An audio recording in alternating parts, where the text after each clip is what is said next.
Salut la compagnie, c'est Jules Melon, et aujourd'hui dans l'Impro Ciné Critique, j'ai décidé de vous parler d'un nouveau film nostalgique de mon adolescence, Taxi, film français sorti en 1998, réalisé par Gérard Pires sur un scénario de Luc Besson. Et quand vous êtes ado, c'est un peu l'archétype même du film que vous allez aimer.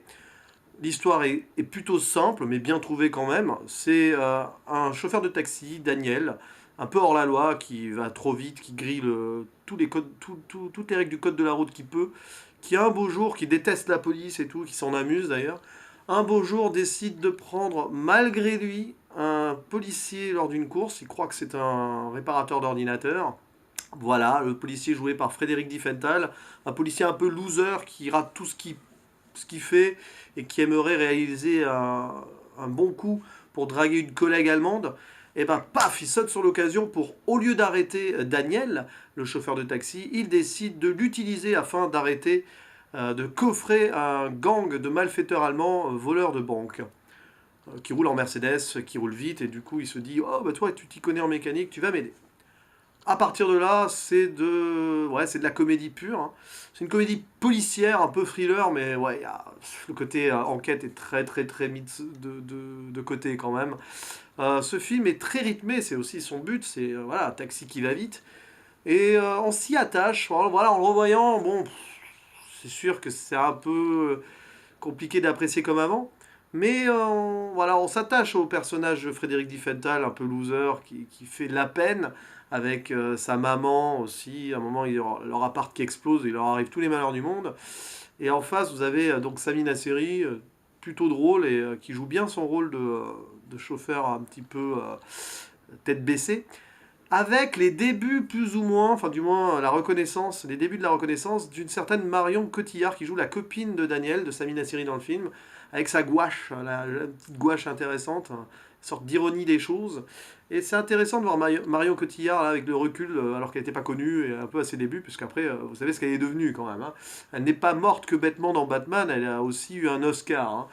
Bref. Et donc, voilà, vous avez. Ce film, il est bien avec ses personnages. Forcément, il y a Bernard Farcy aussi, qui joue le commissaire raciste, franchouillard, beauf. C'est tellement drôle de le voir totalement à côté de la plaque, encore plus que le personnage, le flic joué par Frédéric Diffenthal, Emilien, je crois qu'il s'appelle dans le film. Oui, c'est ça. Bref, puis il y a aussi la grande Allemande, qui est jouée par une Suédoise d'ailleurs, la collègue d'Emilien, il est amoureux, il veut l'impressionner. J'aime bien dans ce film, ce que j'aime bien dans ce film, c'est quand même les dialogues. Il y a un petit humour cinglant souvent, il y a quelques petites citations intéressantes. Alors c'est loin d'être du Audiard, mais il y a ce côté apparenté Audiard sur certaines punchlines.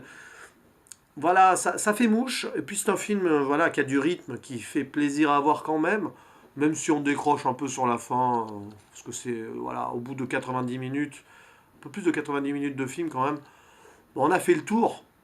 Donc ça reste honnête, c'est sûr que c'est pas un film qui a marqué l'histoire du cinéma dans son esthétisme et compagnie, mais c'était une comédie française encore très honnête à l'époque, un peu différente d'ailleurs, à l'époque elle était assez moderne, enfin, à la fin des années 90, et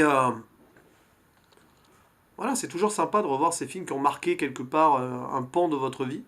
Alors je ne sais pas si je me taperai les 2, 3 et 4. Alors je sais que le 2 j'avais plutôt apprécié de mémoire. Le 3 beaucoup moins et je crois que je n'ai pas vu le 4. Vous voyez un petit peu où on en est. Mais pourquoi pas après tout. Alors, je ne sais pas si j'en parlerai face caméra ou pas. Mais c'est intéressant. Bref, c'est toujours... Voilà, ce film va fêter ses 20 ans cette année quand même. En avril d'ailleurs, hein, dans un mois il fête ses 20 ans. Déjà. 20 ans quand on y pense. Et ouais, ça se laisse regarder. C'est toujours mieux que certaines comédies françaises actuelles, hein, sans citer de nom. Et voilà, foncez si vous l'avez pas vu, hein. Faites comme Daniel avec son taxi. Fou, foncez, allez voir Taxi. Mais n'en attendez pas forcément grand-chose. À la prochaine, ciao.